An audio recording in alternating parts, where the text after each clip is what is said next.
আজকের breaking news, রাজ্য প্রশাসনের সব স্তরেই বাধ্যতামূলক হচ্ছে বাংলা ভাষা। তাহলে চলুন জেনে নিই আজকের পেপারটি। নমস্কার বন্ধুরা, আজ রাজ্য রাজনীতি এবং আমাদের মাতৃভাষা বাংলাকে ঘিরে উঠে এলো এক বিরাট খবর। আজ রাজ্য বিধানসভার অধিবেশনে এক ঐতিহাসিক ঘোষণা করলেন মুখ্যমন্ত্রী শুভেন্দু অধিকারী সরকার। আগামী 1 সেপ্টেম্বর থেকে পশ্চিমবঙ্গের সমস্ত সরকারি স্তরে এবং প্রশাসনিক কাজে বাংলা ভাষার ব্যবহার বাধ্যতামূলক করা হচ্ছে।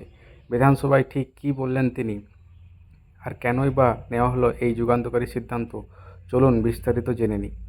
আজ বিধানসভায় দাঁড়িয়ে মুখ্যমন্ত্রী স্পষ্ট জানিয়ে দেন, আগামী 1 সেপ্টেম্বর 2026 থেকে রাজ্য সরকারের যাবতীয় সরকারি কাজ, চিঠিপত্র এবং প্রশাসনিক নথিতে বাংলা ভাষার ব্যবহার বাধ্যতামূলক। শুধু তাই নয়, নিচুতলার ভূমি সংস্কার দপ্তর থেকে শুরু করে খোদ মুখ্যমন্ত্রী দপ্তর, সব জায়গায় ফাইল প্রসেসিং, সরকারি নির্দেশিকা, পোর্টাল, ওয়েবসাইট এবং ফর্ম সবই হবে বাংলায়। পুলিশি ব্যবস্থা তো আসছে বড় বদল। থানায় এফআইআর দায়ের, অভিযোগ জানানো, জনসচেতনমূলক বার্তা বা সাধারণ মানুষের সুরক্ষায় ব্যবহৃত সমস্ত সিটিজেন সার্ভিসের কাজই এখন থেকে মাতৃভাষায় বাংলা হবে। মুখ্যমন্ত্রীর মতে এর ফলে প্রশাসন এবং সাধারণ মানুষের মধ্যে যোগাযোগ ও বিশ্বাস আরও দৃঢ় হবে। রাজ্যের ভেতরে তো বাংলা বাধ্যতামূলক হলো, কিন্তু কেন্দ্রের সঙ্গে যোগাযোগের ক্ষেত্র কী হবে? এই বিষয়ে শুভেন্দু অধিকারী আজ বিধানসভায় স্পষ্ট করে দিয়েছেন যে কেন্দ্র সরকার বা অন্য কোনো রাজ্যের সঙ্গে সরকারি চিঠি চালাচালির ক্ষেত্রে এখন থেকে আর কোনো বিদেশি ভাষা অর্থাৎ ইংরেজি নয়, বরং বাংলা এবং হিন্দি ভাষা ব্যবহার করা হবে। তবে হঠাৎ করে এই বিরাট ঘোষণার পেছনে কারণ কী? মুখ্যমন্ত্রী আজ বিধানসভায় কেন্দ্রীয় স্বরাষ্ট্রমন্ত্রী অমিত শাহের লেখা একটি চিঠি পাঠ করে শোনান। ডাক্তার শ্যামাপ্রসাদ মুখোপাধ্যায়ের 125তম জন্মবার্ষিকী উপলক্ষে স্বরাষ্ট্রমন্ত্রী এই চিঠিটি পাঠিয়েছেন।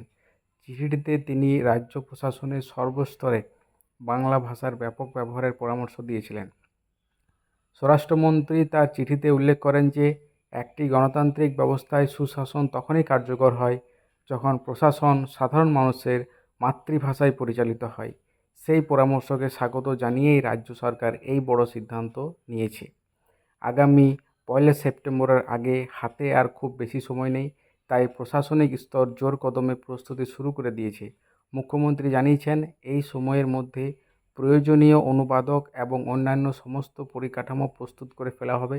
রাজ্য সরকারি কাজে সাহায্যের জন্য প্রয়োজনে কেন্দ্রীয় স্বরাষ্ট্র মন্ত্রকের তৈরি বহুভাষিক অনুবাদ সফটওয়্যার অনুবাদ সারথি সাহায্যও নেওয়া হতে পারে। মাতৃভাষাকে তার যোগ্য সম্মান দেওয়ার এই উদ্যোগকে আপনি কীভাবে দেখছেন?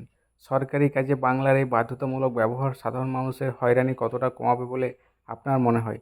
তো আপনাদের কিন্তু মূল্যবান কমেন্ট অবশ্যই করবেন। এবং আপনারা কি বলছেন, এটা কি ঠিক হলো, না আগে যেমন ছিল সেটাই আমাদের ঠিক ছিল? বিভিন্ন রকম ইংরেজি যে নোটিফিকেশানগুলো আমাদের বেরোতো, সব জায়গাতে তো ইংরেজি ছিল, কিন্তু আপনাদের মতামত অবশ্যই কিন্তু কমেন্ট করে জানাবেন। নমস্কার।